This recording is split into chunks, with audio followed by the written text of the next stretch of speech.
독도가 일본 땅이라는 일방적인 주장을 독도를 둘러싼 갈등이 일본의 독도 도발이 고등학교 교과서를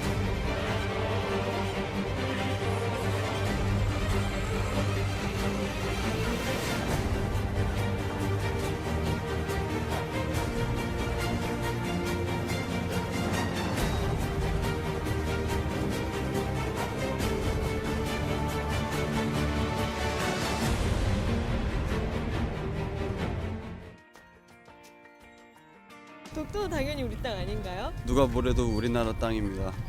넘보지 마세요. 옆에 살면서 자꾸 얼굴 보는데 인정할 건 인정하고 넘어가자.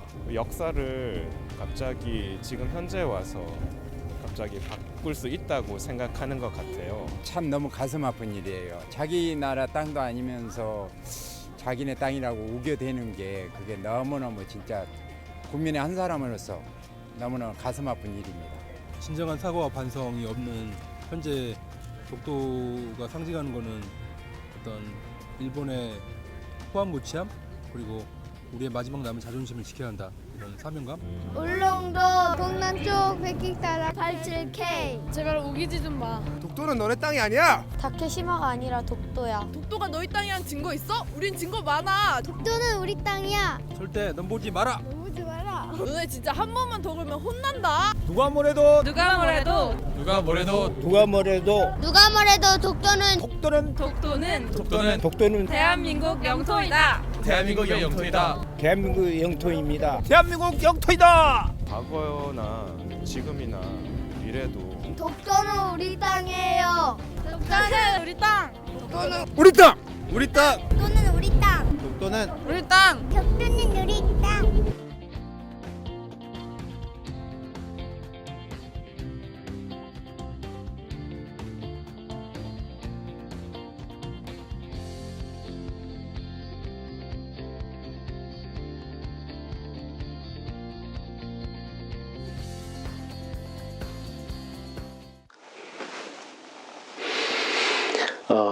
오산 시민 여러분 그리고 독도를 사랑하는 오독사 회원 여러분 만나 뵙게 돼서 반갑습니다.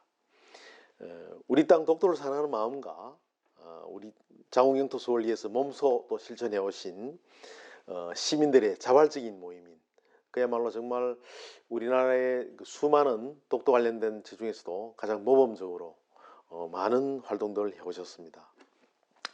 오독사를 저는 처음 소식을 들었을 때 삼행시를 한번 생각해 봤습니다.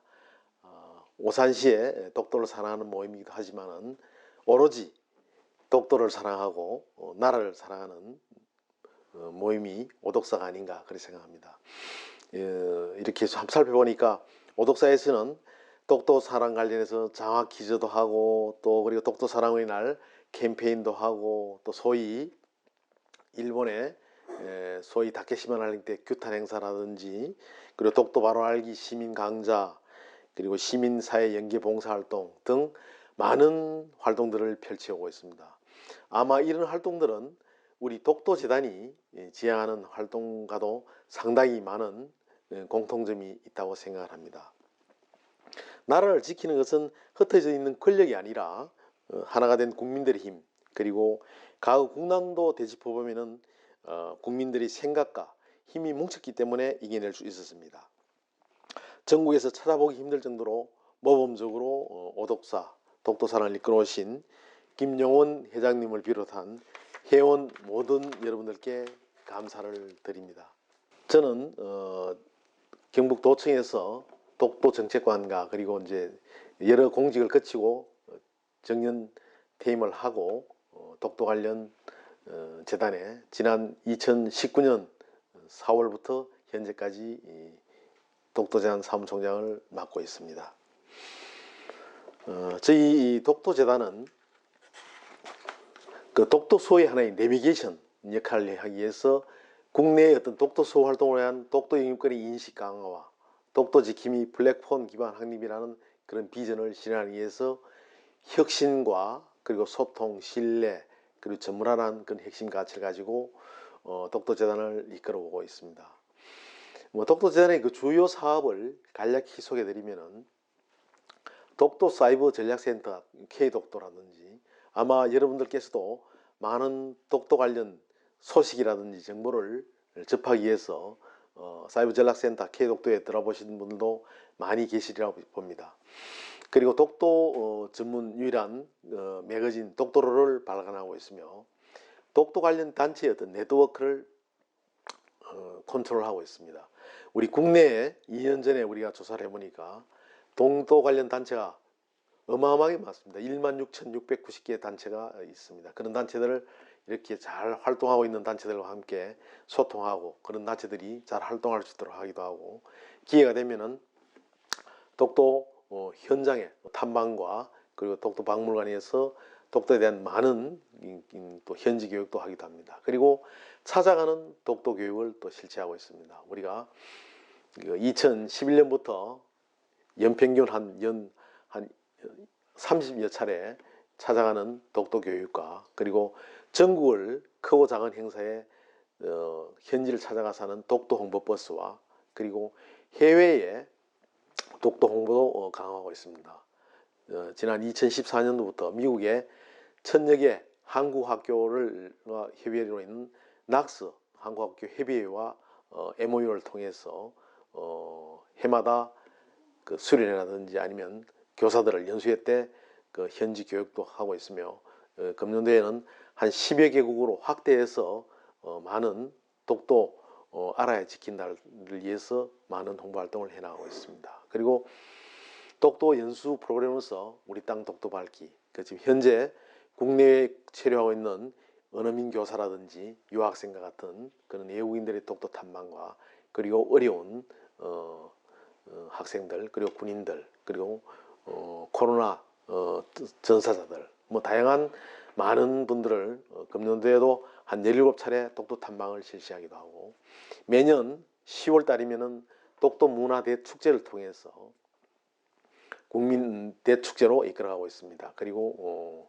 독도 상품 비즈페어 같은 그 독도를 하나 일상생활에 쓰고 있는 많은 상품들을 금년도에도 10월 달에 안동에서 안동 국제 탈박람회장에서 상품 관련 비즈페어를 준비를 하고 있습니다. 그리고 독도 문화대전 아마 전국에서도 전국의 많은 학생들이 참여하고 있는 문화대전이라든지 그리고 학술 심포지움으로서 세계 속의 독도 알리기를 위해서 사회 각 계층의 전문들과 함께 국내외 학술 대회를 통해서 일본의 역사의 왜곡과 억지 주장에 대한 효율적인 대응 방안을 논리적으로 홍보하고 독도와 대한민국 다임을 밝혀나가고 있습니다. 그리고 국민 독도 교재 독도 알아야 지킨다를 발간해서 전체 국민들이 많은 호응도가 좋아서 지금 계속 책을 발간해내고 있으며 그리고 교보문고에 PDF 파일로 누구나 무료로 다운을 받아서 사용할 수 있도록 하고 있습니다. 그리고 독도 아카이브 구축을 통해서 여러 가지 많은 특히 고지도 관련해서 아카이브 국내에 있는 10여 개 기관들의 산재에 있는 독도와 한국 다임을 밝히는 고지도를 밝혀서 10월 달에 발표를 할 예정이 있습니다. 그 외에도 민간 부분에 있는 많은 고지도도 지금 작업 중에 있다는 말씀을 드립니다. 제가 말씀드린 것과 연관된 행사이기도 하겠습니다. 아마 우리 독도재단에서는 일본에서 일본 외무성이 게시한 개정 일본 여지 노정전도가 허위임을 밝혀내는 작업을 우리 재단에서 한 바가 있습니다.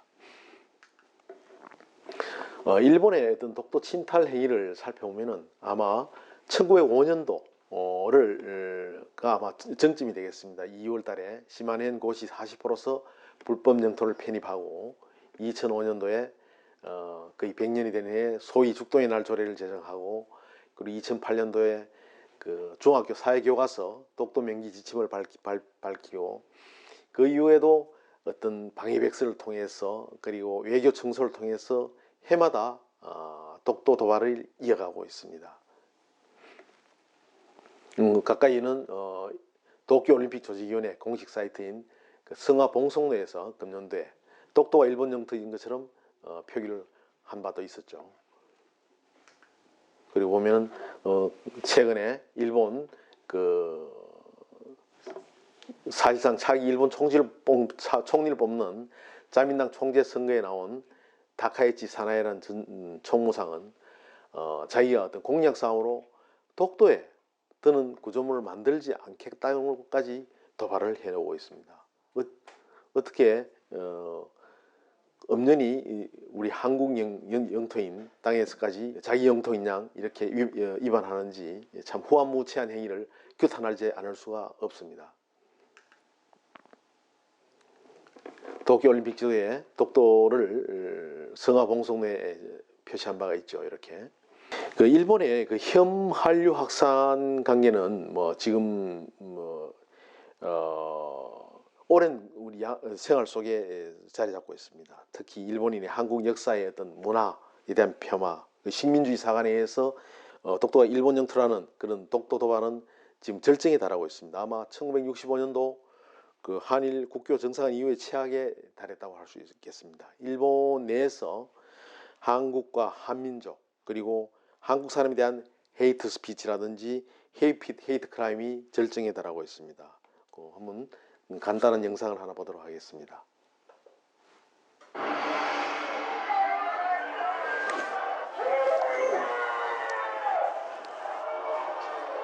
我が国領土に対する侵略ということがついに明らかになっているわけですから、個別的自衛権の発動の要件にすでに合致しております。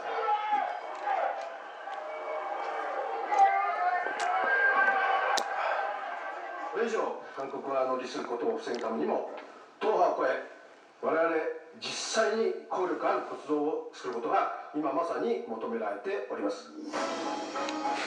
제2차 세계대전 종전 70년 한일 국교 정상화 50년을 맞이한 지금 일본은 전 세계를 상대로 조직적인 역사 왜곡을 시도하고 있다.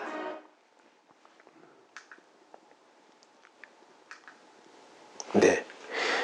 지금 최근에 뭐 세계적으로 선풍적인 인기를 끌고 있는 BTS 방탄소년단이 입은 티셔츠로 인해서 일본에서 방송 출연이 취소된 바도 있었습니다.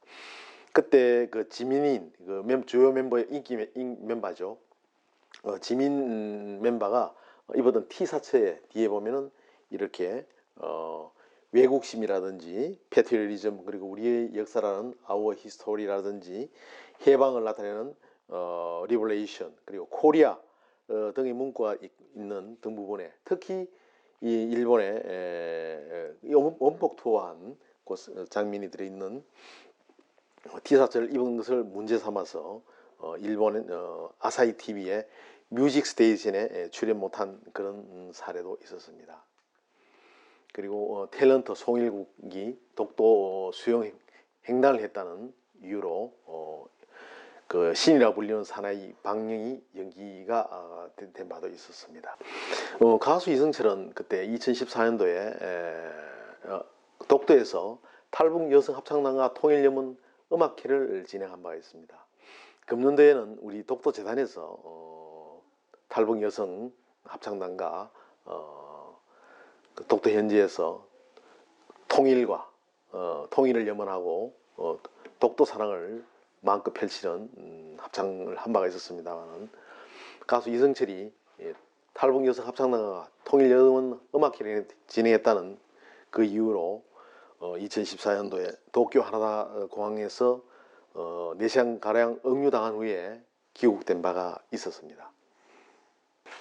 일본에서는 아마 지금 현재 교과서가 거의 뭐 100% 독도와 일본 땅이라고 지금 주장하면서 왜곡되어 있습니다. 보면은 초등학교의 어떤 3종의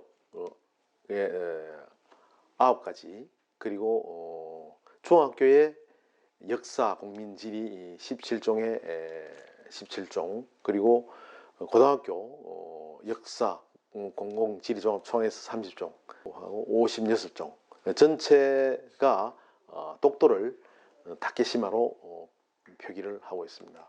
이렇게 교과서가 왜곡이 되면서 해마다 독도는 일본에서는 4년 주기로 편집과 검증 그리고 채택해서 사용하는 이런 4년을 주기로 계속 해마다 반복되고 있습니다. 그러다 보니까 이제 일본 교과서에서는 독도가 일본의 고유 영토로 되어 있으며 한국이 불법 점유하고 있다 이렇게 표현하고 있습니다. 그러나 아무리 그렇게 표기를 해도 우리가 역사적으로나 국제법적으로 정당성에 근거를 둔 우리 영토에 대해서는 어떤 영토 주권 행사에 대해서는 침해를 받지 않는다. 그러나 문제는 이 자라나는 세대들이 전체적으로 이렇게 교육을 받았을 때 성장했는 성인이 지금 벌써 중학교, 고등학교를 졸업한 많은 일본의 상당수의 젊은이들이 지금 벌써 청년이 되었을 때 우리 대한민국이 자기네 땅을 불법으로 점유하고 있다 이렇게 인식하는 그 자체의 어떤 한국과 일본 간의 어떤 미래에 대한 미래의 역사가 암울하다 그렇게 생각하지 않을 수가 없습니다. 그럼 왜 우리가 독도와 동해를 지키려고 이렇게 하느냐? 이거는 역사 인식이 중요하다. 우리가 역사를 잊은 민족은 미래가 없다. 그렇게 하겠습니다. 그리고 과거는 오늘의 현재이기도 합니다. 그래서 기억되지 않는 역사는 또 반복되기 때문입니다. 최근에 5,000년 역사를 같이 해온 우리 많은 수많은 독도를 지켜온 많은 분들이 있습니다만은 최근 지난 8월 달에 독도 관련된 큰 두 분이 돌아가셨습니다. 김병구 박사님과 이승황 자연보호연맹 총재입니다. 아마 그 김병구 박사님은 우리 독도재단이 탄생하는데도 많은 도움과 기여를 하셨던 분입니다. 안전복 기념사학회를 또 이끌어 오셨고, 그리고 독도 관련 그 울릉도와 독도에 관한 한일 관계사 고찰이라는 또 책도 펴내셨습니다. 어떻게 보면은 전공은 이런 역사가 아니었습니다만은 이런 또 훌륭한 역할을 하셨고, 또 이승황 총재님도 근 40년 동안 독도 지킴이었습니다. 그리고 독도 해양 탐사를 인연을 맺은 이후에 뭐 아름다운 바다 학교, 독도에 대한 사랑과 관심을 통해서 해마다 독도 탐방 사업들을 많이 해왔습니다. 이분들이 정말로 독도 수호 헌신에 큰 기여를 하셨기 때문에 그 아쉬운 마음에 그분들을 좀 기리고자 제가 지난 9월 14일자 문화일보에 기고한 바가 있습니다. 그 외에도 지금 뭐 소개할 분이 많이 있습니다만은 평생을 독도 관련 역사 자료 수집을 위해서 헌신하다 돌아가셨던 우리 이종학 관장님 같은 분, 그런 분 지금 그분의 자료가 대부분 보면은 울릉도 독도박물관에 다 전시가 되면서 현재 독도박물관으로서 자리매김하고 있습니다. 그리고 평생을 일본 현지에서 소위 일본 죽도의 날 폐지를 외쳐온 윤영아 할아버지라든지 동부와 역사재단의 그 학생들이 그 독도 관련 봉사활동을 펼치고 있는 주니어 도슨트로서 활동하는 학생들, 여러 가지 많은 독도 해설을 위해서 봉사하는 사람들, 그리고 뭐 여러 가지 또 문화 분야에서도 봉사하는 많은 분들이 있습니다. 심지어 여러분들 보셨겠습니다만은 그 기생충이라는 영화에 제시카 송의 그 제시카 송 그 노래 자체가 보면은 그 독도는 우리 땅 가사를 음악을 배경으로 하고 있죠. 제시카 예동딸 일리노이 시카고 과슴배는 김진모 그는 이사촌, 그렇게 저도 영화를 다 본 바가 있었습니다. 아마 독도를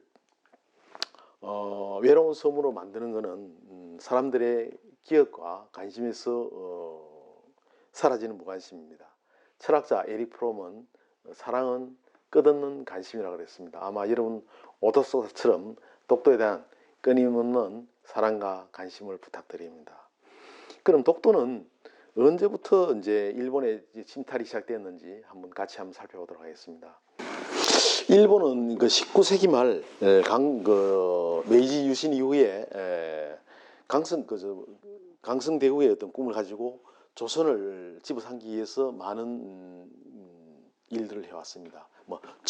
그때 청한론이 이제 대두가 되었죠. 그래서 1894년도에 그 청일 전쟁의 어떤 승리로 가져오면서 이제 요동반도를 차지하고 대만을 차지하고 이런 걸 통해서 하는 가운데 이제 러시아가 또 삼국 간섭을 하고 이런 가운데 그 러시아와 청이 또 좀 비밀 동맹을 맺어서 만주 철도와 부설권 이런 것들을 하면서 일본은 또 그 삼국 간섭에 대해서 어떤 강한 불만을 갖고 있다. 또 러시아와 또 전쟁을 벌이게 됩니다. 1894년, 1904년도에 아마 그 밑에 있는 코리아라는 어떤 적은 물고기를 먹기 위해서 청나라와 일본이 이렇게 낚시를 하면서 한창 이렇게 들이올 때 그 당시에 어떤 하가 그 조르주 페리드랑이라는 비고라는 그 하가가 일본에 거주할 때 그 이때 상황을 만화로서 사파로 그리던 한 장의 그림으로서 설명을 잘 나타낼 수 있겠습니다. 풍자가 되겠습니다. 이 역시도 그 러일 전쟁 전에 우리 코리아를 짓밟고 나가는 그 일본과 청나라의 어떤 이걸 비교를 잘하고 있죠. 아마 이 당시에 벌써 이제 그 한일 합방 전절차로서 1904년도에 한일 의정서를 통해서 우리가 일본군 편의를 제공하는 영토 마음대로 사용하였던 한일 의정서라든지 그리고 1904년도 청일전쟁 이기면서 또 한일 1차 협약을 강제 체결했습니다. 그때는 재무와 외교 교문들을 하고 1905년도에는 을산의약을 통해서 강제 체결하면서 외교권이 1905년도에 벌써 박탈이 되었습니다.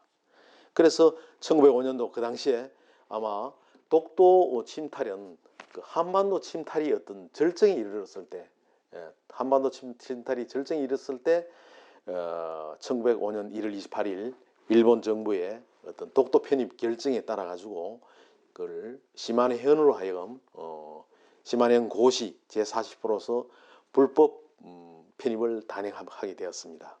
일본은 독도 편입은 바로 독도 편입은 그 한반도 편입과 별개라고 얘기합니다만은 한반도 그 강제 병합을 위한 하나의 어떤 과정에 있었던 하나의 중요한 사건이기 때문에 그 별개로 볼 수가 없다 그렇게 보겠습니다. 그러나 일본은 별개의 주장하면서 주장을 합니다만 이는 강도가 겁먹은 주인에게서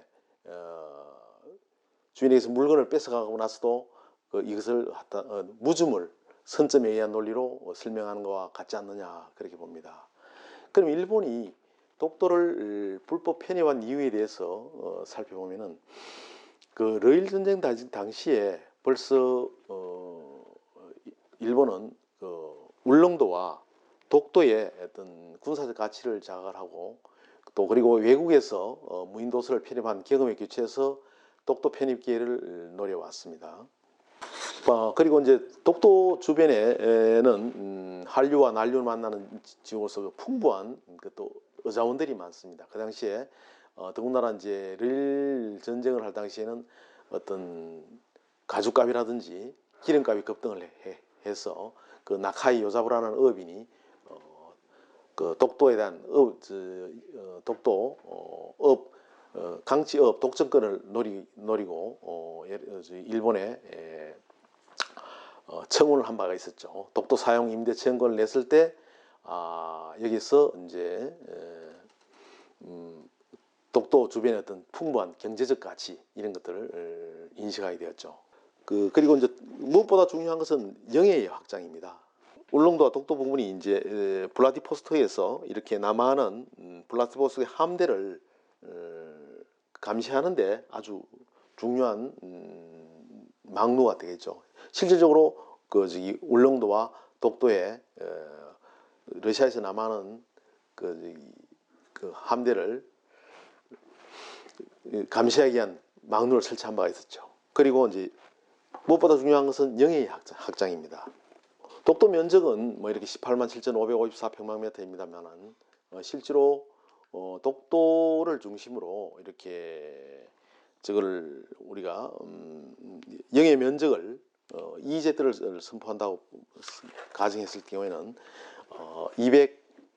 200해리 배타적 경제 수익을 설정한다고 가정했을 때는 3.14 곱하기 200 곱하기 200 해서 1850에 하면은 어떤 남한과 북한을 아우르는 전체의 어떤 바다 면적이 발생하기도 합니다. 그러니까 이건 한 23만 2천 평방미터 발생하겠죠. 그 심지어 일본에서는 그 도쿄 남방에서 한 1,700km 떨어져 있는 오키노 도리시마라는 어떤 암초의 그 전체 그 콘크리트를 한 9,900개를 쌓아 올려서 이렇게 콘크리트 블록을 쌓아서 EEZ 배타적 경제 수익을 선포하고 있는 자기들의 영해권을 자기들이 배타적 경제 수익을 주장하는 그런 일을 좀 펼쳐오고 있습니다. 그리고 이제 독도가 우리 땅인지 한번 간략히 살펴보겠습니다. 독도는 대한민국이 행정권이 미치는 지역입니다. 아마 천년기념물 제336호이기도 하고 행정구역상은 경상북도 울릉군 울릉읍 독도 이사부길 동도는 서도는 안녕복길로 되어 있습니다. 면적과 크기는 동도와 서도 어떤 전체 두 개의 큰 섬과 89개의 부속도로로 이루어져 있습니다. 실질적으로 인구는 경찰이 30여 명 주둔하고 있고 주민등록 인구에는 14세대 14명이 주민등록이 되어 있으며 울릉군 현지 공무원이 2명이 10일 단위로 교대 근무를 하고 있습니다. 그 외에도 연간 보통 한 20여만 명이 최근에는 코로나로 인해서 많이 좀 방문이 줄었습니다만은 관광객이 방문하고 있고 심지어 우리 경상북도에서는 주기적으로 임시의회도 현지에서 열기도 하고 있습니다. 그리고 이제 독도를 사랑하는 많은 분들이 호적 요즘은 등록기준지라 그러죠. 등록기준지 인구가 3,594명이 되어 있고 등대 관리 인원이 3명이 있습니다.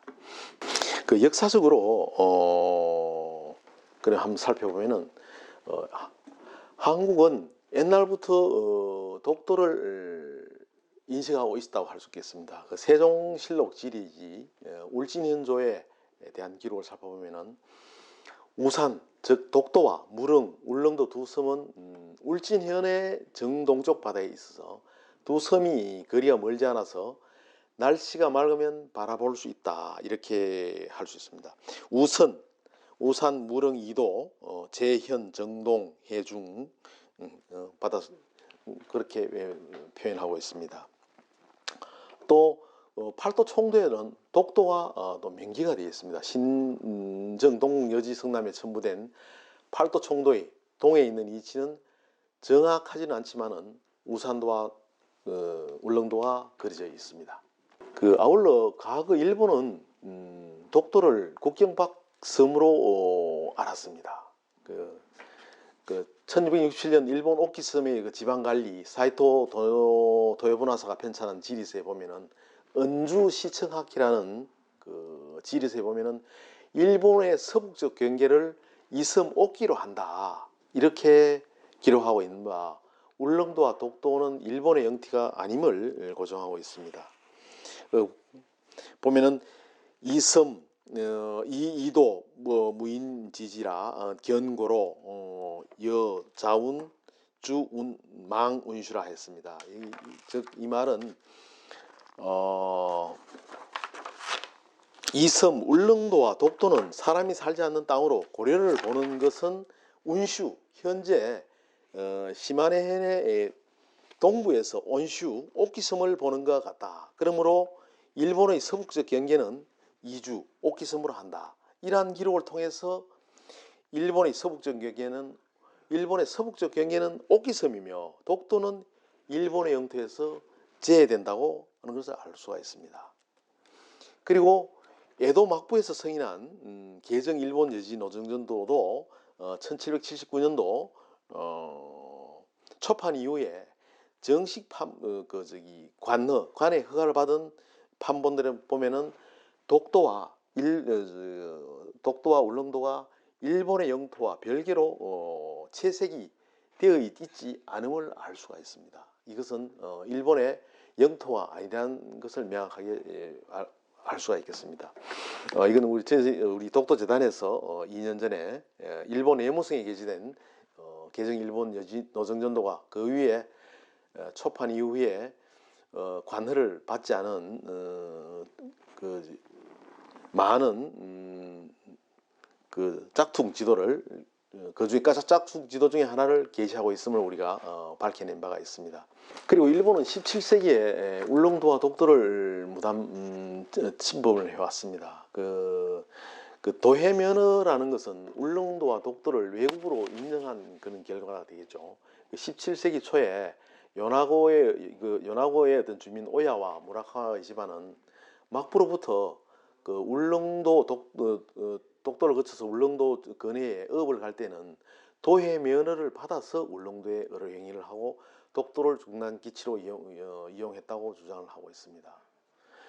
그렇다면 도해 면허는 그 현재도 마찬가지입니다만은 자국의 섬이 아닌 해외에 건너가서 교역하는 데 필요한 문서이므로 이는 울릉도 독도를 일본 영토로 인식하였다는 것을 반증하고 있다 하겠습니다. 일본은 17세기에 울릉도와 부속섬 독도에 무단 침입한 것이 되겠습니다. 마찬가지로 가장 현재 생활에서도 결정적인 독도가 한국 영토임을 주장하는 결정적인 근거는 우리 한국민이 경제생활이라든지 문화관광 모든 생활을 우리 한국 영토 내에서 할 수 있다는 것이 결정적인 한국 영토입니다. 만약 일본 사람들이 독도나 울릉도를 방문할 때는 여권을 통해서 정상적인 해외 입국 절차를 밟아야 할 것입니다. 그 이후 160년 이후에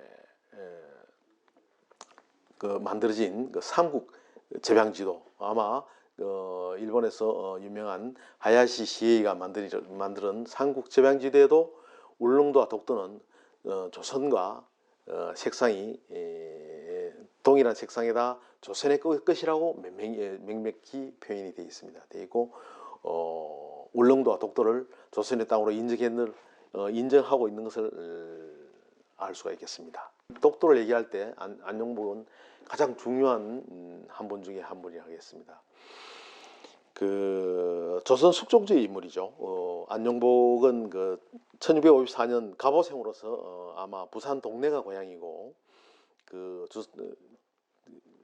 경상자수행의 동네 수군으로 들어가 능노군에 복무하면서 외관의 추로일을 많이 하다 보니까 일본어에 좀 능통했다 할 수 있겠습니다. 일본 동상은 울릉도 현지에도 있습니다만은 또 부산 수영구에도 있습니다. 아마 안용복 사건은 1693년과 1696년 두 차례에 걸쳐서 우리 땅 독도가 울릉도가 우리 땅임을 주장한 가장 중요한 사건이라 하겠습니다. 아마 우리 조선에서는 울릉도 쟁계라고 얘기하고 일본에서는 다케시마 외 일권이라고 그렇게 표현하고 있습니다. 1694년도 3월에 숙종 19년이죠. 안용복 외에 40명의 어부가 울릉도에서 어작업 중에 일본에서 몰래 들어가서 어업 활동 중인 일본 어부들과 만났습니다. 그때 숫자가 엄청나게 많았던 일본인들에 의해서 피납이 되어서 일본에 납치가 당했죠. 그래서 거기서 독도와 울릉도와 한국 땅임을 주장을 하고 나중에 여러 가지 많은 고초를 받고 나중에 돌아왔습니다. 아마 그때의 이제 에도 막부에서는 도토리번의 조회를 통해서 울릉도 그 당시에는 울릉도가 죽도고 독도를 송도라고 했습니다.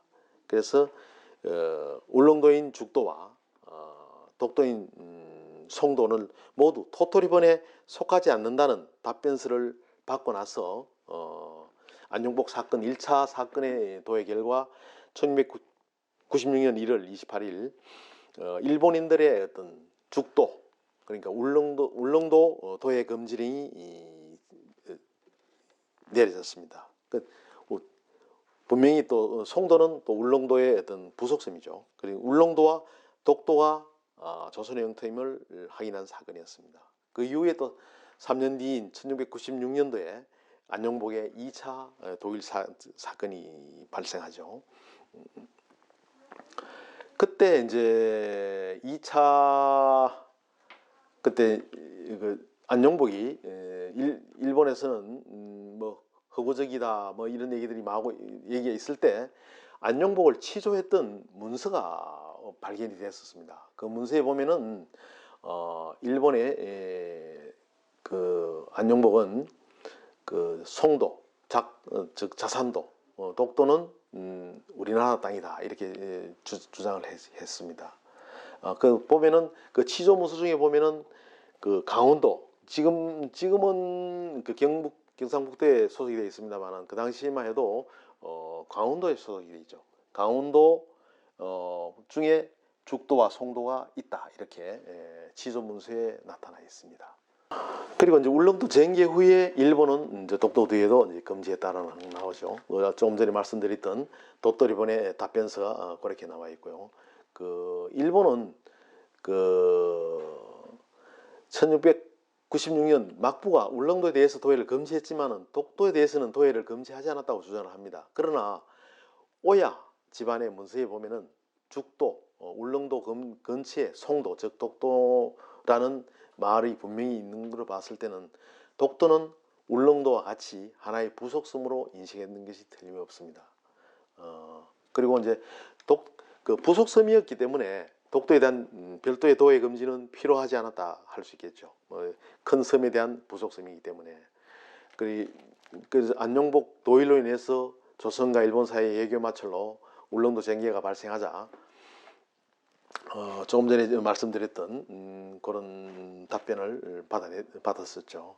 아마 이제 그 부속섬이라고 확실히 알 수 있는 것이 울릉도 가면은 그 안용복 그 기념관이 있습니다. 아마 여러분들도 기회 되시면은 한번 반드시 그 독도를 가기 전에 울릉도 박물관과 울릉도 박물관에서 운영하는 안용복 기념관에 가보시면 울릉도 석포 쪽에 위치하고 있는데 저도 지난달에 가보니까 울릉도 현지에서 독도까지는 사실 그 관찰하기 굉장히 어렵습니다. 근데 해무가 끼지 않는 그런 날에는 울릉도 현지에서 독도가 바라 보입니다. 그날 마침 제가 갔을 때 상당히 일기가 좋아서 안용복 기념관에서 바로 독도를 선명하게 보고 제 휴대폰으로 촬영을 하고 왔던 그런 기억이 있습니다. 일본의 근대화의 상징이라 할 수 있는 메이지 유신을 단행한 일본은 전 국토에 대한 그 지도와 지적에 대한 조사를 시행을 했습니다. 그 조사에 착수한 일본 시마네 회원은 울릉도와 독도에 대해서 어떻게 할 것인지에 대해서 판단을 하지 못하고 이 시마네 회원은 내무성에 이제 어떻게 이걸 지적에 포함할 것인가에 대한 질의를 해왔습니다. 내무성은 약 한 5개월간의 조사를 거쳐서 죽도, 즉 그 울릉도 외 일도, 독도는 그 일본과 관계없는 것으로 이제 결론을 짓고 나서 이 영역에 대한 취사는 굉장히 중대한 사건이기 때문에 최고 행정기관을 할 수 있는 태정관에 대한 최종 결정을 상신했습니다. 이에 대한 문의를 받은 태정관은 또 여러 가지 이 자료를 조사를 합니다. 그 결정적인 조사는 1699년에 독도 조선령이 내려졌던 안용복 사건으로 내려졌던 그 독도 조선령에 의해서 문의한 바에서 울릉도와 독도는 일본과 관계없음을 명심할 것이라는 그 공식적인 문서를 내리게 된 것입니다. 아마 이 태정관 질행은 정부의 어떤 내부 보고나 홍보 자료가 아니라 정부기관의 의사결정 공식적인 문서라는 데에서 가장 중요한 의의를 가지고 있습니다. 아마 이것은 외교문서는 아니지만은 그 전에 벌써 안용복 사건과 관련되는 숙종 시절의 어떤 외교문서에 근거했기 때문에 굉장히 외교문서에 근거할 수 있을 정도로 굉장히 중요한 문서를 할 수 있겠습니다. 이와 관련해서 일본의 양심적인 학자들도 많이 주장을 하고 있습니다. 대표적인 학자가 일본의 그 최초로 이걸 밝혔던 교토대학교의 호리가조 교수라든지 또 나이토 세이주 교수라든지 아니면은 호사카 유지 선생님 같은 분들이 이거 밝혔습니다. 또 그 이후에 일본의 우르시아키 히데요키 그 목사님입니다. 역사학자이기도 하고 저하고는 또 개인적으로 또 친분도 있으신데 아마 이분의 영상을 보시면은 무엇보다 여러분들께 많은 이해하는 데 도움이 되리라고 생각합니다. 한번 영상을 보도록 하겠습니다. 일본 가나자와 교회 우루시자키 히데유키 목사는 독도에 대한 의문을 가졌을 때 그는 누구보다 호기심을 갖고 진실을 탐구하는 쪽을 택했다.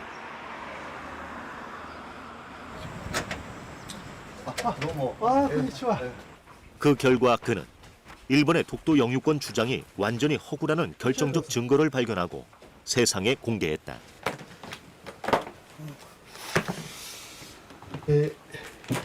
磯竹島略図はこうして入っておりますね。これですね。これ袋で。 그가 발견한 이소 다케시마 약도는 1877년 일본 메이지 정부가 독도는 일본과 관계없는 영토, 즉 조선의 영토라고 공표한 태정관 지령문을 뒷받침하는 중요한 자료다. 현재 일본 국립공문서관에 보관 중인 이 태정관 지령문에는 일본 영토와는 관계없다고 언급한 울릉도의 한 섬이라는 문장이 적혀 있다. 그런데 바로 이것이 독도이냐 아니냐 하고 그동안 논란이 되어 왔었다. 하지만 이제 태정관 지령문 안에 있던 이 독도 지도가 발견됨으로써 울릉도의 한 섬이 곧 독도이며 독도가 곧 조선 영토임을 확실히 알 수 있게 된 것이다. それとこの松島に関してはですね、次のページにそうです、次に一島あり、松島と呼ぶと、このいわゆる松島独島ですからね、そうです、それがここにきちんと示されて、この2つの島は日本領土外であると。そうですそうです。でその時にこの手書きの横にこうして袋が1枚ついていたわけです、でここに1枚と書いてあります、でなるほど。これは何だろうと思って、中を出してみましたらね、この磯竹島略図というこの地図が、出てきたわけです。でもその時に私の正直な気持ちは、これについて知らないのは私ぐらいだろうと思ってたんです。そうだと思いますね。 공문서와 역사 기록물을 보존하고 공개할 의무가 있다고 명시돼 있는 일본 국립공문서관은 이소 다케시마 약도가 세상에 공개된 후 이소 다케시마 약도를 더 이상 일반인들에게 공개하지 않고 있다. それは自らの政府が、それも中央政府が決定したこれは司令文なんです。ですからその中央政府が日本領外であると決定したものを明らかにしないということは、それはね、すなわちそういう事実を知られたくないという、自分たちにとってそれが不利だという、こういうですね、思いが働いていることは間違いないと思います。古文録の表紙ですね、全体像です。それから 한편 독도 문제에서 가장 주목할 점은 1904년 러일 전쟁 중 일본이 전쟁에서 승리하기 위하여 대한제국의 영토였던 독도에 망루와 통신시설을 설치하며 불법으로 독도를 침탈한 사실이다. 一つだけ素朴な疑問があったわけです。1905年に編入されますけれども、その1年前にその第一次日韓協約が、その結ばれました。でその時に、当時の朝鮮国の外交権と言われるものを、日本がその言うならば統制し、そして重要なその戦略地点と言われるものを、強制占有することができる、その計略が進んでいる中で編入された、その独島が本当に日本固有の領土なんだろうかというこの素朴な疑問があったわけです。그는 독도의 일본 영유권 주장을 무효화하는 근거로 1904년 러일 전쟁을 앞두고 작성된 일본 군함 니타카호의 항해 일지를 공개했다. 독도라는 명칭을 일본인들이 직접 사용한 일본 최초의 문헌이었음이 밝혀졌다. これは日にち的には、25日月曜日ですね。これは1904年ですかね。松島においてリアンコルドガン独島のことですね。リアンコルドガン実験者より聴取したる情報、リアンコルドガン肝心これを独島と書し、この独島と書しというね、この独島という言葉がはっきりと出てくるということですね。でこの25日というのは1905년 일본 시만의 현이 독도가 이름도 없고 주인이 없는 섬이라 일본 영토로 편입시켰다는 주장을 담아 발표한 시마네형 고시 40호가 거짓임을 밝히는 중요한 문서다. とにかく1905年の前、1904年の9月に独島という名前はすでに確定されていたということを表す資料。日本領有を主張する方の中にはですよ、この1905年以前はですよ、この韓国の人は独島というふうにそういうふうにその呼んでいたことはないんだと、そうですね、そういうふうにやっぱり言ってる人おられますよね。でこれはそれを覆すということにおいてはね、やっぱり意味があるんじゃないかと思いました。またこれはですね、1950年以降にサンフランシスコ条約の問題があるんですけど、その時日本人がアメリカ側にですね、いわゆるこの島は韓国の名前はないとずっと主張していたんですね。でもだから日本の名前竹島しかないから、だから日本のものなんだと、そういう言い方してます。それはアメリカはまた受け入れちゃうんですね。だからそれはこの文書によって確実に日本が嘘を言っていたということが明らかにされると思いますね。 곳곳에서 독도가 한국 땅이란 근거가 속속히 나오고 일본의 주장은 거짓임이 만천하에 밝혀지고 있지만 일본은 자신들이 만든 거짓말에 대한 어떠한 책임도 지지 않고 있다. もしこれを日本領外であるとしながら日本のものであるということになれば、それは同じ日本の国民を欺いたということになってしまう、そういう重大な問題が出てまいりますね。これ 네, 보신 바와 같이 태정관 정말 태정관 지령에 관련해서는 그에 대한 중요한 자료들이 엄청나게 많이 있습니다. 그뿐만 아니라 니카도 항해 일지 관계라든지 그건 좀 이따 설명을 드리겠습니다만은 그 분명히 그 일본의 양심적인 학자가 말한 것처럼 아마 이 태정관 지령은 일본에서도 불과 1905년 그 편입하기 28년 전에 그 태정관 지령이 그 울릉도 외에 일거는 본번과 관계없다라는 걸 분명히 했습니다만은 불과 28년 뒤에 1905년도에 일본에서는 이름도 없고 주인 없는 섬이라고 편입했는 것은 정말로 후한무치하고 안 맞는 그런 행위다. 그리고 부비히 말씀을 드리겠습니다. 이어서 1900년도에 대한제국은 독도 행정권을 명하게 했다는 것을 말씀드리겠습니다. 아마 1895년도 청일 전쟁이 있은 이후로 일본에 있는 많은 사람들이 울릉도에 무단 침입을 해서 뭐 침탈을 하고 나무를 베어가고 여러 가지 또 우리 이 조선인과 함께 있으면서 많은 피해를 줬습니다. 그래서 우리 그 조선인들의 어떤 피해가 너무나 심각해서 1900년도 6월 달에 그 한국과 일본의 조사단이 울릉도를 조사를 하게 됩니다. 그때 조사하고 갔던 우용정 조사관이 보고서를 낼 때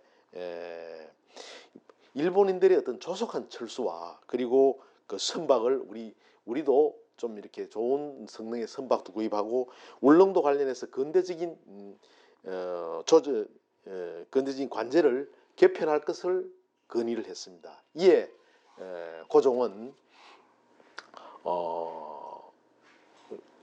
칙령을 제정해서 반포하게 됩니다. 그 주요 내용을 보면 책령 제41호 1900년도 10월 25일이죠. 이제 불과 며칠 남지 않았습니다. 우리 저희 재단에서도 당일 현지에서 의미 있는 행사를 준비하고 있습니다만은 그 대한제국 내부에서는 이전까지 도감이 가라는 울릉도를 군으로 승격시켜서 정식 편제안에 편입하기로 하면서 울릉도를 울도로 개칭하고 도감을 군수로 개정하는 건을 반포하게 됩니다. 그리고 좀 전에 말씀드렸던 독섬은 돌섬의 사투리로서 일본 제2조의 관할구역을 석도를 두고 독도를 지칭하는 것이 아니라고 주장합니다만은 석도는 우리말로 돌섬, 독섬이다. 이때 독섬을 한자식으로 표현하면 독도가 된다. 이렇게 독은 돌의 사투리라는 풀이가 1938년 가는된 조선어 사전에도 수록된 바가 있습니다. 독도는 일본 제국의 침탈의 첫 희생물이었다는 내용은 잘 아시는 내용입니다. 일본 러일 전쟁을 수행하기 위해서 1904년도에 무단으로 수용을 했습니다. 그 1904년 2월 러일 전쟁을 일으킨 일본은 러시아 함대가 동해로 남하는 것을 감시하기 위해서 독도에 망루를 설치했고 해군은 1904년 9월, 11월 두 차례에 걸쳐서 군함을 보내서 독도에 대한 조사를 마치고 러시아 군함이 독도 부근에 표박해 있는 것도 확인했습니다. 이때 조사를 했을 때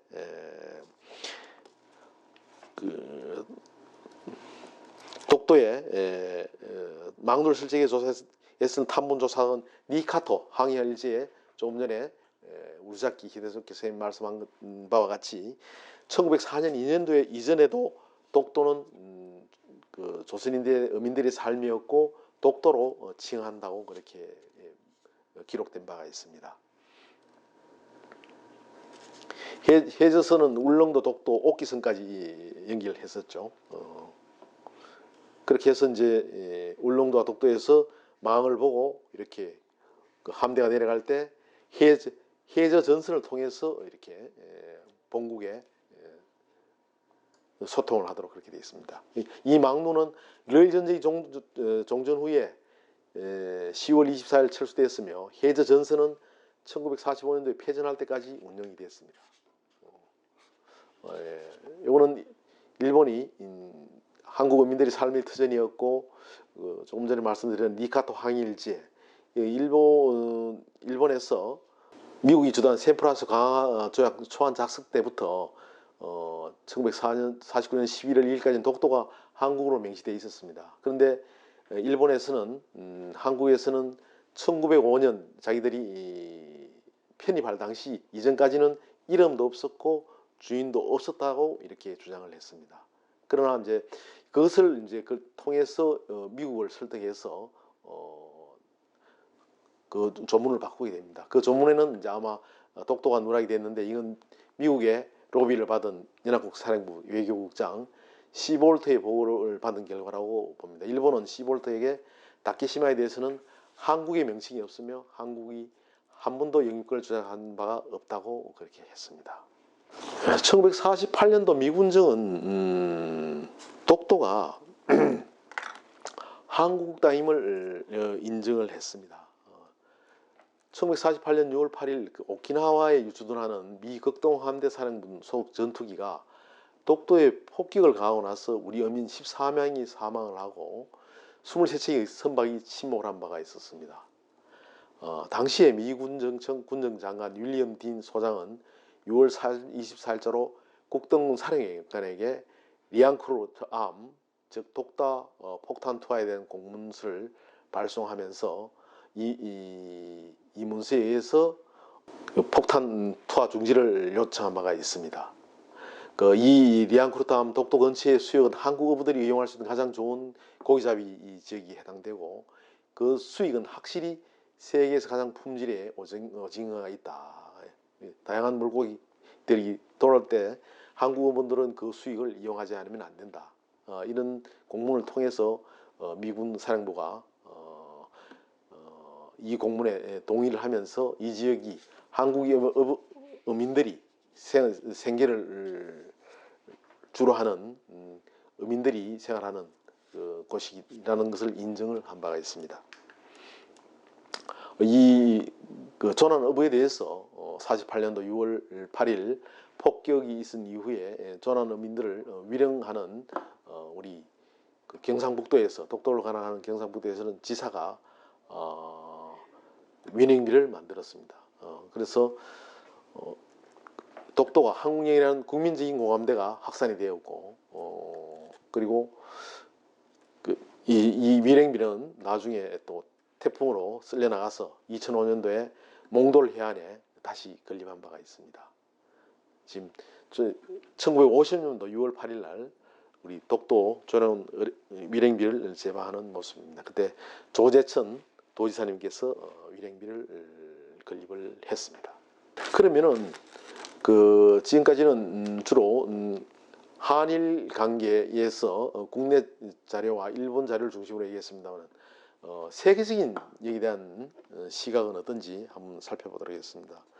2차 세계대전이 한창이던 1943년에 발표된 카이로 선언에 의하면 일본은 폭력과 탐욕으로 탈취한 모든 지역에서 추출되어야 한다.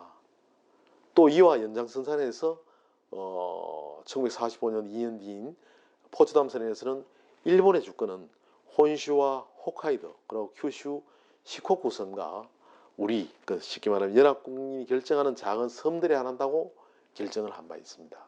그리고 일본이 이제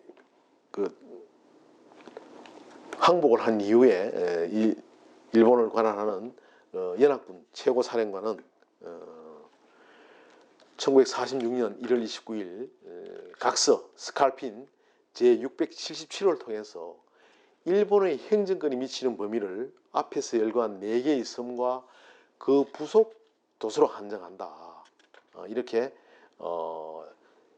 분명히 명기를 하고 있습니다. 재팬 익스클루딩 울렁 아일랜드 리앙크루락스 즉 독도 켈파터 그리고 제주 아일랜드 이렇게 명시하면서 지도로서도 분명히 독도와 울릉도를 일본 구역에서 제외한 바가 있습니다. 확실히. 샌프란시스코 강화조약에 샌프란시스코 강화조약에 의해서 연합군과 일본이 최종 강화조약을 맺을 당시에는 초안부터 수십 차례 어떤 많은 의견 교환에 따라서 수정이 오고 갔습니다. 초안부터 거의 한 6차 초안까지는 이 독도가 일본 영토에서 제외하는 거로 되어 있었고 포함이 되어 있었습니다. 그러나 이 시볼트에 의해서 여러 가지 일본의 로비를 받은 시볼트의 건의에 따라서 어느 순간 이제 바뀌게 됩니다. 1차 초안에 보시면은 분명히 제주도와 금문도 포트 해밀턴과 달지도 울릉도와 리앙크루락스 울릉도 독도 리앙크루락스 타케시마 즉 독도가 제외되는 것으로 샌프란시스코 강화조약에는 되어 있었습니다. 1차 초안에는 그 위에 달짓등, 량크로락스 이렇게 제외되어 있습니다. 그 이후에 그 시볼트 의견에 따라서 시볼트가 의견은 어떻게 되냐면 독도는 제3조 일본에 포함되는 섬으로 명기해야 된다. 이 섬에 대한 일본의 근원 주장은 오래전부터 정당한 데 반해서 한국의 섬으로 보기는 어렵다고 이렇게 하면서 뿐만 아니라 안보적인 고려에서도 독도의 국익 차원에서 기상이나 군사 레이더를 설치하는 것을 고려할 수도 있다는 이런 건의를 냈습니다. 이제 6차 초안에 가면은 그때부터는 리앙쿠르 다케시마가 일본 땅으로 포함되는 그렇게 바뀌게 됩니다. 그 이후에 여러 가지 이제 우리 한국에서도 이제 의견을 내고 여러 하는 과정에서 우리 한국 정부에서도 요구를 하게 되죠. 독도가 포함이 돼야 된다는 건 분명히 의견을 내게 됩니다. 제주도, 거문도, 울릉도, 독도 및 파랑도를 일본이 권리 근원을 포기하는 섬으로 명시해 줄 것을 한국이 요청하게 되죠. 그래서 이제 마지막 최종안에 가게 되면은 여러 가지 이제 그 신속하게 한일 그 연합군과 일본의 어떤 조약을 신속하게 이제 마무리해야 되는 그런 상황에 와서는 좀 쟁점이 되는 그런 부분들은 또 일부 이제 빼게 됩니다. 그러다 보니까 이제 그게 지금 현재 불씨가 돼서 많은 서로 다툼의 여지가 있습니다만은 그때 보면 Japan recognizing the independence of Korea, 한국의 독립을 인정하고 renounce all 모든 권한을 right and title를 한국에 대한 권한을 include 아일랜드 오브 켈파트와 포트 해밀턴, 달짓, 울릉도 딱 요 세 개 섬만 이렇게 표시를 하게 됩니다. 제주도와 거문도, 울릉도 이렇게 이렇게 함으로 해서 이제 일본은 그 여기서 독도가 포함되지 않았다고 해서 계속 이제 주장을 하는 빌미를 주게 되는 것입니다. 뭐 그렇다고 하면은 지금 한국에 있는 그 한 4,000개에 가까운 섬들을 다 포함할 수도 있지 않고 어떻게 보면은 그 독도는 울릉도의 부속섬이라고 봤을 때 그거는 분명히 기존의 독도가 한국의 영토임을 고려했을 때 한국의 영토가 맞다 그렇게 판단이 됩니다. 이승만 대통령과 우리 메가더 사령관과는 아주 각별한 친분도 있었고 우호관계가 대단한 것으로 보입니다. 아마 이승만 대통령께서도 그 6.25 전쟁 중에 그렇게 여러 가지 우리가 대일 평화조약 발효를 앞두고도 실효적 지배의 어떤 결단을 내릴 수 있는 즉 평화선이라는 내릴 때는 그 메가더 원수의 어떤 메가더 사령관에 대한 강력한 나름대로 어떤 지지와 그 어떤 우호적인 그 신뢰가 있었기 때문에 가능하지 않았겠냐 저는 좀 또 한편 또 개별적으로 또 그렇게 생각하는 부분도 있습니다. 그 메가더 사령관이 우리 대한정부 수립 축하식에 이승만 대통령으로 참석을 하게 됐죠. 6.25 전쟁 당시에는 또 인천 상륙작전이라는 작전을 통해서 완전히 북한의 허를 찌르는 그런 작전을 감행한 위대한 장군입니다. 그 이승만 평화선언은 인접 해양의 주권에 관한 대통령 선언입니다. 뭐 우리 또 약칭해서 평화선이라고 그렇게 하고 있죠. 그 당시에 그 6.25 전쟁이 시작된 이후에 일본의 어선이나 이들은 우리의 또 여러 가지 해안에 대해서 동해에 대해서 여러 가지 감시 감독이 소홀한 틈을 타서 일본에서는 벌써 동력선이 많이 발전돼 있기 때문에 굉장히 그 우리 어민들의 피해가 컸습니다. 그래서 그 우리 이승만 대통령의 어떤 평화선 선언, 인접 해양의 주권에 관한 대통령 선언을 통해서 우리의 영유권을 확실히 주권 행사를 하게 됩니다. 그렇다면은 지금 우리가 역사적으로 조금 전에 살펴본 역사적으로 안녕복 사건이라든지 태정관 지령 또 아니면 각종 일본 개정여지 노정전도와 같은 고지도 그리고 뭐 나카이 기록에 한 당시 일본 어부의 관련 자료 뭐 칙령 41호 이런 것들을 봤을 때 국제법적으로 명확하게 우리 그 한국 땅임이 명확합니다. 그렇다면은 일본 측에서 누차 주장하는 그 분쟁 지역으로 분쟁화해서 국제사법재판소로 가도 되느냐 이렇게 한번 검토해 볼 필요가 있습니다. 일본이 이렇게 주장하고 나면은 그 정재민 그 판사가 어쨌든 독도인 해익이라는 그 소설이 있습니다. 보면은 독도인 해익에 보면은 그 우리와 의지와 상관없이 국제사회 압력에 의해서 ICJ로 가는 소설 속의 그 설정이 현실 속에서도 일어날 수 있을까? 정말로 이렇게 한번 생각해 보면 좀 섬찟합니다. 그 사태가 한일 간에 심각해져서 정말 무력 분쟁 이전에 직전에 가서 유엔 안전보좌 이상의 권고에 의해서 ICJ 가야 되는 거 아니냐 이렇게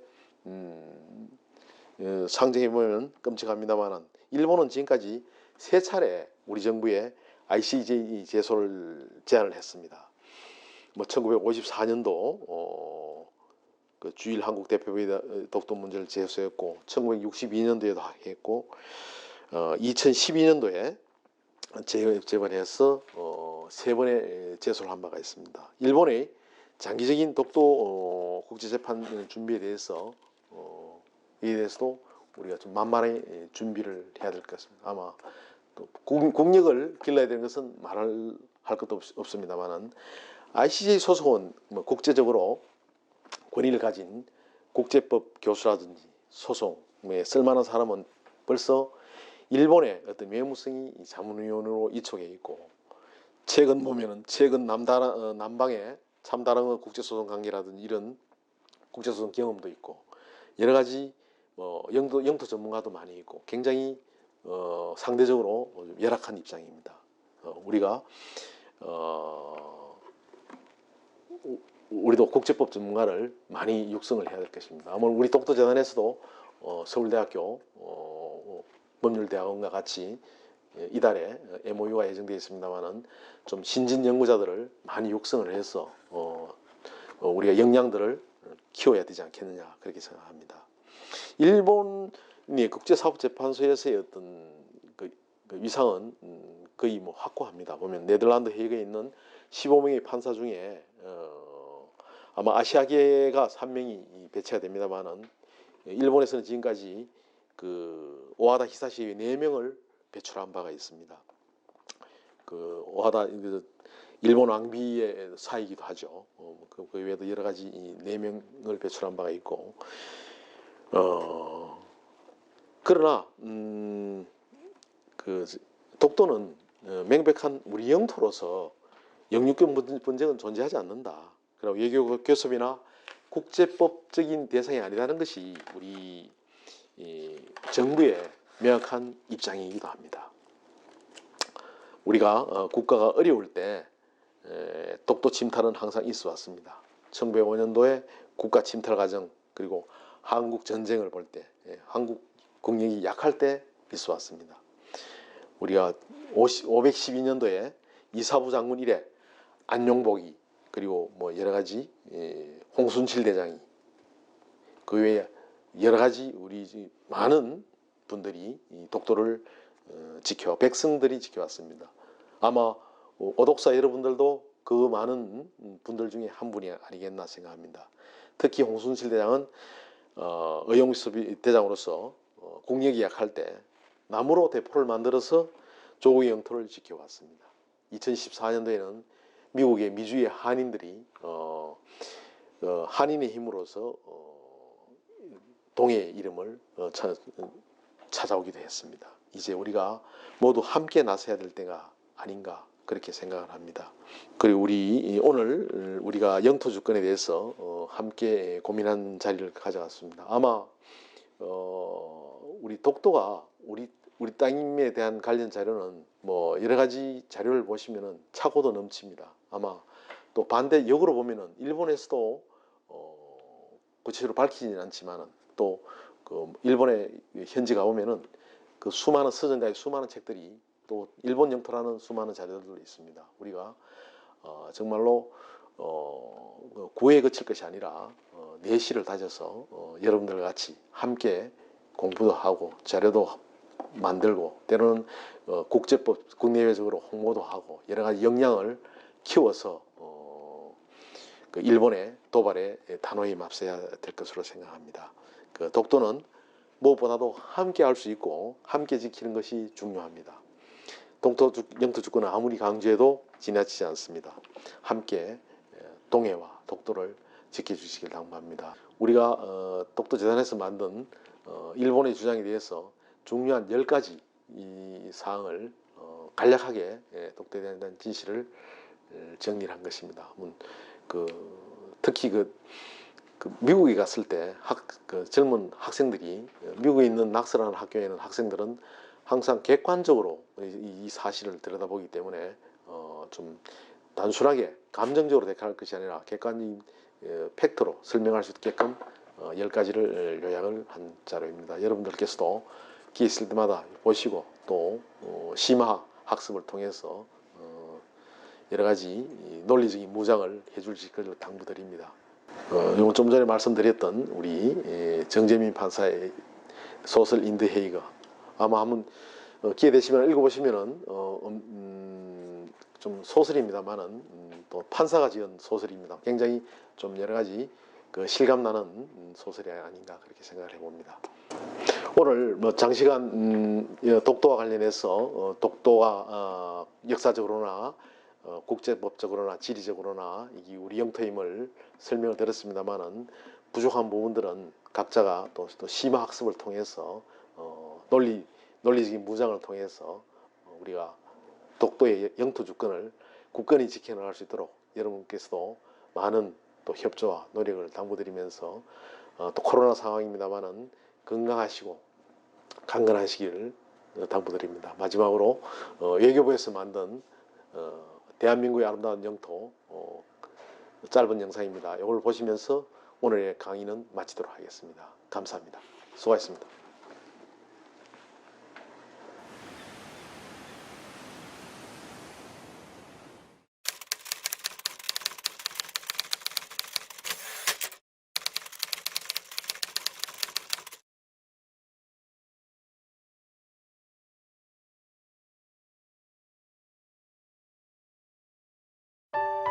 동해의 평화로운 우리 섬 독도.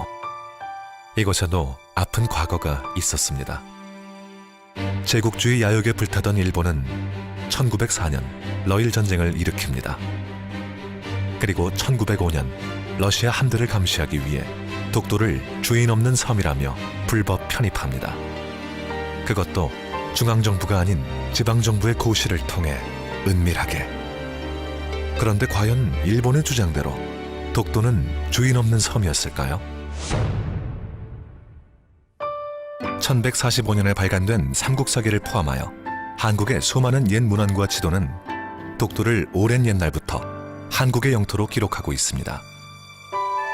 특히 1454년에 편찬된 세종실록 지리지는 울릉도와 독도의 위치를 정확하게 밝히고 있습니다.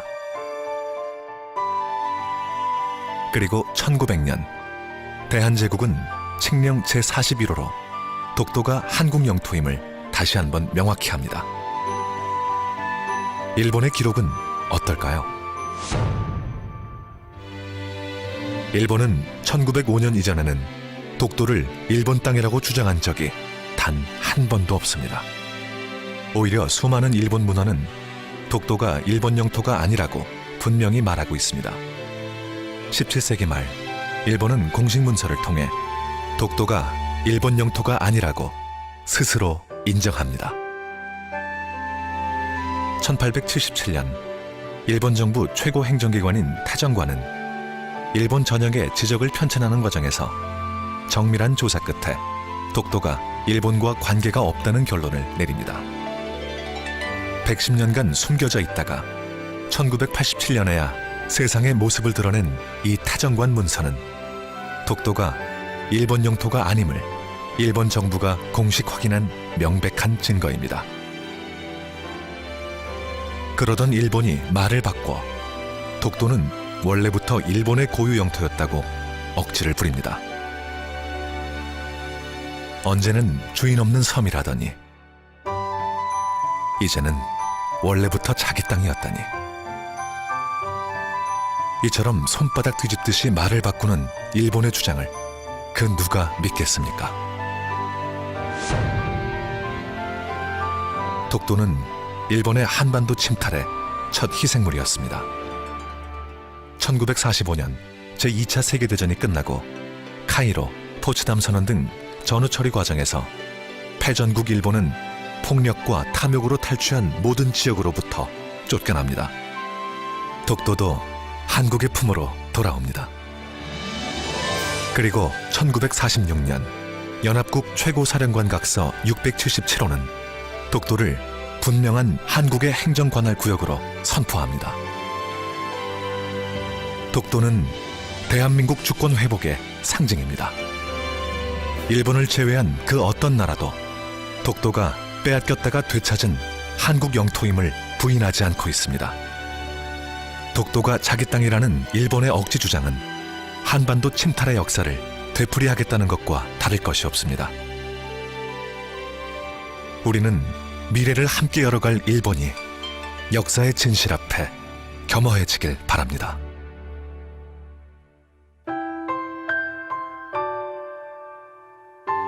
독도는 동해의 평화로운 우리 섬으로 영원히 남아있을 것입니다.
우리 탈북 청년들은 독도와 정체성이 비슷합니다. 독도가 지리적으로 한반도에서 멀리 떨어져 동해바다에 홀로 서 있지만 독도는 남한 사람, 북한 사람 모두가 사랑하는 우리의 땅입니다. 그렇기에 독도는 남과 북을 잇는 징검다리인 셈입니다.